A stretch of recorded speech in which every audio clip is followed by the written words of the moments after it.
बिस्मिल्लाहिर्रहमानिर्रहीम। नाज़रीन, hit story के साथ मैं हूं शमशाद मांगड़। आमतौर पे ये समझा जा रहा था या कहा जा रहा था कि इमरान खान की ज़मान पार्क वापसी के बाद हालात नॉर्मल हो जाएंगे, लेकिन ऐसा कतई नहीं है, बल्कि चिंगारी जो है सुलग रही है।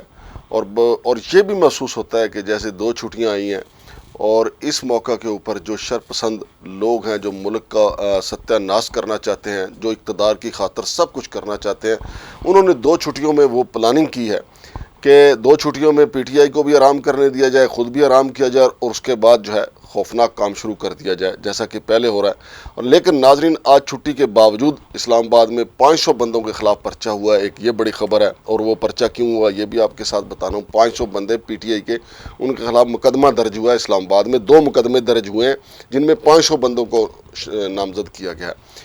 इसके अलावा नाजरीन, इमरान रियाज खान के हवाले से बड़ी तशवीशनाक खबरें सामने आ रही हैं। लाहौर हाई कोर्ट बेबस हो गया उनको बाजियाब करवाने में, वो भी आपको सब बताना है कि ताज़ा तरीन क्या सूरत हाल है। और फिर नाजरीन, सुप्रीम कोर्ट में एक आला सतही इजलास हुआ है, जिसमें सुप्रीम कोर्ट की सिक्योरिटी के हवाले से मामलात को ज़ेर गौर लाया जाना था, लेकिन वफाकी पुलिस ने वहाँ पर ना जाकर अमलन सुप्रीम कोर्ट के अहकामात से बगावत की है। वो भी आपको बताना है कि उनको किसने मना किया है। और फिर इसके अलावा नाजरीन, जो सुप्रीम कोर्ट के बाहर धरना होने जा रहा है, वो भी, उसकी भी ताज़ा तरीन सूरत हाल आपको बताना बहुत ज़रूरी है कि ये बड़ी अहम खबरें हैं जो आपके साथ हम शेयर करेंगे। जी तो नाजरीन, मैंने आपको बताया कि चिंगारी जो है वो सुलग रही है, और ये चिंगारी जो है वो किसी भी वक्त बड़े अलाव की शक्ल अख्तियार करेगी और कोई बड़ा बम फटेगा। उसकी बुनियादी वजह यह है कि कल जब इमरान खान को इस्लामाबाद हाई कोर्ट से रिलीफ मिल गया, ज़मानत मिल गई, तो वो जाने के लिए तैयार थे। तो हुकूमत की जो घबराहट है वो ये बता रही थी कि इमरान खान को 3.5 घंटे वहाँ बिला वजह रखा गया, लेकिन उसके फ़ौरन बाद जो है उसके साथ ही मौलाना फजल रहमान की तरफ से एक बयान आ गया कि वो पीर को सुप्रीम कोर्ट के बाहर धरना देंगे। अब जब वो बाहर धरना देंगे और दूसरी तरफ वकला जो हैं वो कह रहे हैं कि हम चीफ जस्टिस पाकिस्तान की जनाब हमायत में वहाँ पे उनसे इजहार यकजहती के लिए आएंगे। अमली तौर पे अगर नाज़रीन देखा जाए तो इस सारे बहरान में किसी ने अगर तहम्मुल का मुजाहरा किया है तो चीफ जस्टिस ऑफ पाकिस्तान है। चीफ जस्टिस ऑफ पाकिस्तान का स्टाफ बताता है कि चीफ जस्टिस ऑफ पाकिस्तान इन दिनों में ख़ास तौर पे कुरान का ज़्यादा विरद कर रहे हैं, ज़्यादा तलावत कर रहे हैं, लेकिन आम दिनों में भी वो मामूल के मुताबिक भी कुरान पाक की तलावत करके ही दफ्तर तशरीफ़ लाते हैं। लेकिन चूँकि बहरान में मुल्क इस वक्त इन दिनों से गुजर रहा है, इसलिए चीफ जस्टिस ऑफ पाकिस्तान जनाब उमर अता बंदयाल साहब कुरान पाक की तलावत करते हैं, और यही वजह है कि अभी तक तहम्मुल और बुर्दबारी से उन्होंने काम लिया है। अगर देखा जाए तो पूरे मुल्क में कोई एक बंदा आप नहीं कह सकते कि उसने तहम्मुल और बुर्दबारी का मुजाहरा किया है। अगर आप सियासी जमातों को देखें, हमारी इस्टेब्लिशमेंट को देखें, तो सब के सब जो हैं वो गुस्से में लाल सुर्ख और लाल पीले नज़र आते हैं। लेकिन अगर देखा जाए तो सुप्रीम कोर्ट के ऊपर बिल्कुल उसके पहलू में बैठकर पार्लियामेंटेरियंस ने कौन कौन सा जुमला है जो नहीं कसा, कौन सी गाली है जो नहीं रहेगी, बल्कि कौन सी धमकी है जो नहीं रहेगी, जो सुप्रीम कोर्ट को नहीं दी गई, बराह रास्त चीफ जस्टिस ऑफ पाकिस्तान को नहीं दी गई।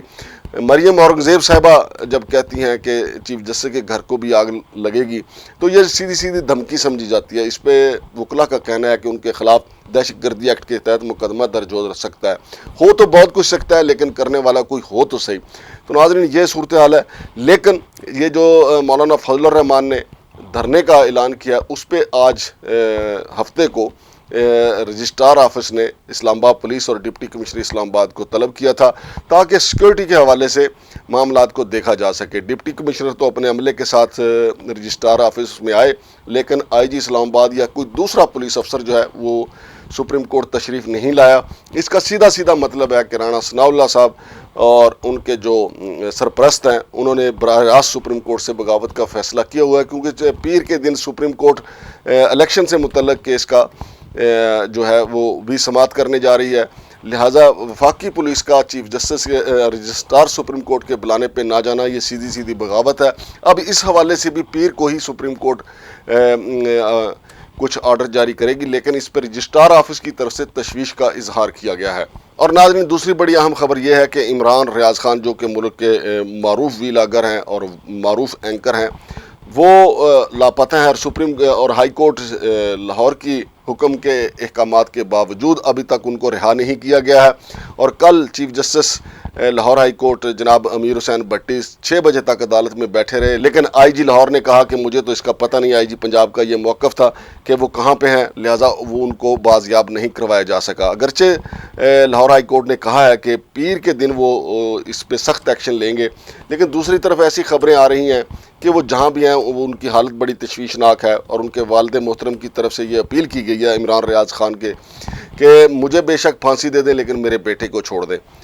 अब सूरत हाल ऐसी है कि चूँकि इमरान रियाज़ ख़ान जो हैं वो बड़े एक दबंग वीलागर हैं और उन्होंने जितने भी वीलाग किए बड़े डंके की चोट पे किए और फिर उन्होंने गिरफ्तारियां बहुत ज़्यादा बर्दाश्त की हैं।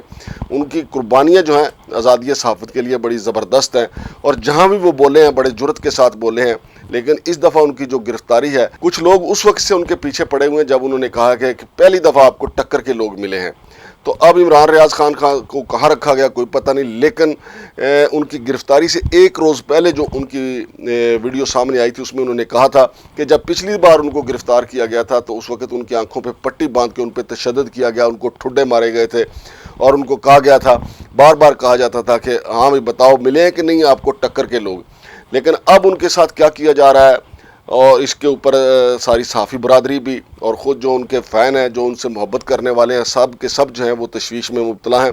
जैसा कि मैंने आपको कहा कि चिंगारी अभी सुलग रही है, अभी मुकम्मल तौर पे अमन नहीं हुआ। और दूसरी तरफ मुराद सईद का बयान भी आपने देखा है कि मुराद सईद साहब कहते हैं कि मेरी जान को ख़तरा है और मुझे मारने के अहकामात जारी हो चुके हैं। नाज़रीन, इस सारी सूरत हाल में मुराद सईद या इमरान रियाज़ या किसी और पीटीआई के लीडर को कुछ हो सकता है, तो मेरा ख्याल इमरान की काल भी फिर जो है वो इन पुरतशद्दुद मुजाहरों को नहीं रोक पाएगी और आवाम जो है वो बिल्कुल बेकाबू हो जाएगी। और गुज़िश्ता रोज़ जो है शीरी मज़ारी, यास्मीन, राशिद साहिबा को गिरफ़्तार किया गया और दूसरी पीटीआई की जो लीडरान हैं, ख़वातीन लीडरान, उनके घरों पे छापे मारे गए। और फिर हस्बे मामूल ख्वाजा आसिफ जो वज़ीर दफ़ा हैं, उन्होंने एक खसियानी बिल्ली खंबा नोचे के मुतरादिफ जो है वो एक बयान जारी किया कि मुझे बहुत शर्मिंदगी है कि पीटीआई की फैमिलीज़ के घरों पे छापे मारे गए। भाई आप वज़ीर दफ़ा हैं, आपको खुद पता नहीं है तो फिर आप रिज़ाइन दे दें, आपको शर्मिंदा होने की ज़रूरत नहीं है, क्योंकि जिनके घरों पे छापे मारे गए, जो लोग गिरफ़्तार हुए, उन्होंने सारा जुल्म बर्दाश्त कर लिया है। और नाज़रीन, इसके साथ साथ आपको ये बताना भी ज़रूरी है कि आज छुट्टी के दिन वफाकी पुलिस ने 2 बड़े मुकदमे दर्ज किए हैं। एक मुकदमा है रमना थाना को आग लगाने का और दूसरा मुकदमा है I9 सेक्टर में पुलिस ऑफिस को आग लगाने का। ये दोनों मुकदमों में 500 के करीब जो है पीटीआई के कारकुनों को नामजद किया गया है।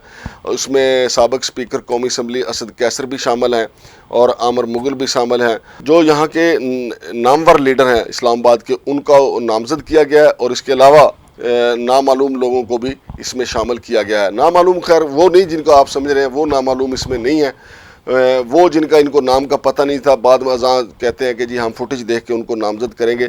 तो नाज़रीन, ये ताज़ा तरीन सूरत हाल है कि जैसा मैंने कहा कि चिंगारी सुलग रही है और कोई बड़ा बम फटने वाला है। पीर को इमरान खान ने फिर मुकदमात में पेश होना है, पीर को सुप्रीम कोर्ट भी खुलेगी, पीर को मौलाना फजल रहमान का धरना भी लगेगा, वकला का एहतजाज भी होगा।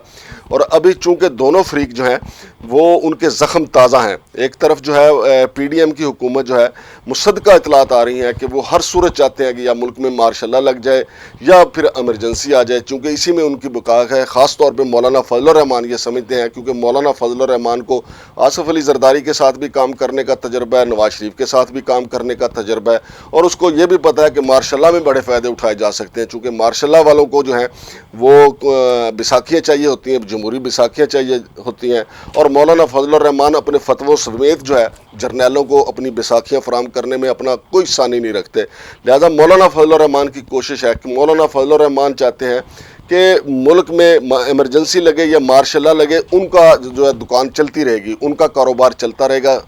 लेकिन अगर इमरान खान आ गया तो इमरान खान का मतलब ये है कि मौलाना फजल रहमान की दुकान बंद, उनका हुक्का पानी बंद। तो ये है वो ख़तरा है जो मौलाना फजल रहमान को डराया जा रहा है। और ये भी इतलात हैं कि मौलाना फजल रहमान, कहा तो ये जाता है कि नवाज शरीफ जब मौलाना फजल रहमान को इस्तेमाल कर रहे हैं, लेकिन हकीकत यह है कि मौलाना फजल रहमान ने दोनों भाइयों को और आसिफ जरदारी को बांध के अपनी मुट्ठी में रखा हुआ है। पीडीएम के सरबराह चूँकि मौलाना फजल रहमान है, मौलाना फजल रहमान ने एक तरफ जनाब नवाज शरीफ, दूसरी शहबाज शरीफ और तीसरा जरदारी को वो ब्लैकमेल कर रहे हैं कि जनाब आपने मुझे पीडीएम का सरबराह बनाया, अब आप मेरे फैसले भी माने। और उनके फैसले ये हैं कि मुल्क में जो घिराव जलाव है वो किसी तो सूरज है वो ना रुके, ता वक्त के खुदा न खास्ता कोई बड़ा हादसा ना हो जाए। लेकिन अब देखना यह है कि हमारी मिलिट्री एस्टेब्लिशमेंट जो है वो अपनी साख बहाल करने के साथ साथ ऐसे गुंडागर्द जो जहन है कि जो हर सूरत चाहते हैं कि गिराव जलाव का माहौल कायम रहे, उनको किस तरीके से काबू करती है। अब सुप्रीम कोर्ट के बाहर जो है एक हुकूमत की तरफ से, पीडीएम की हुकूमत है, उन्हीं का आके मुजाहरा करना बायसे शर्म होगा। और ख़ुद सुप्रीम कोर्ट ने जो डिप्टी कमिश्नर की ड्यूटी लगाई है, डिप्टी कमिश्नर भी उसी पीडीएम हुकूमत के अंडर है, जिसके अंडर वफाकी पुलिस है, जो जिसने इजलास में जाना भी गवारा नहीं किया। ये अलहदा बात है कि जब मामला सेट होंगे, जिस तरह इफ्तिखार चौधरी साहब के बाल नोचे गए थे, फिर कई पुलिस अफसरान की नौकरियां चली गई थी और उन पुलिस अफसरान को फिर ब्यूरोक्रेट्स ने मिल मिला के किस तरीके से बचा के बहाल करके उनकी मुद्दत मुलाजमत पूरी करवा के उनको रिटायरमेंट की हालत में फिर जो है रुखसत किया था, वो एक अलग गेम है। लेकिन इस वक्त जो है वफाकी पुलिस जो है वो सुप्रीम कोर्ट का हुक्म मानने के लिए तैयार नहीं है, इसीलिए रजिस्ट्रार की बुलाई गई मीटिंग में वो गए भी नहीं। लिहाजा नाजरीन देखिए कि पीर को क्या होता है, लेकिन उससे पहले भी बहुत कुछ हो रहा है। दिन रात इस्लामाबाद और लाहौर और पूरे मुल्क में जो है काफ़ी डेवलपमेंट्स हो रही हैं। देखते क्या होता है, अल्लाह करे बेहतर हो जाए, लेकिन बेहतर होने के इम्कानात थोड़े हैं, बुरा होने के इम्कानात ज़्यादा हैं, चूँकि दोनों तरफ जो हैं पीडीएम के जो वुज़रा हैं वो तमाम दिन प्रेस कॉन्फ्रेंस कर रहे हैं और अपने जख्म चाटते हुए नजर आते हैं। किसी एक वजीर को भी आप ये नहीं देखेंगे कि वो ऐसे अल्फाज बोले जिससे मुल्क में अमन कायम हो। मुंह से जहर उगलते हुए ही आपको सारी हुकूमत नजर आएगी। शमशाद मांगड़ को इजाज़त दीजिए। अल्लाह हाफिज़।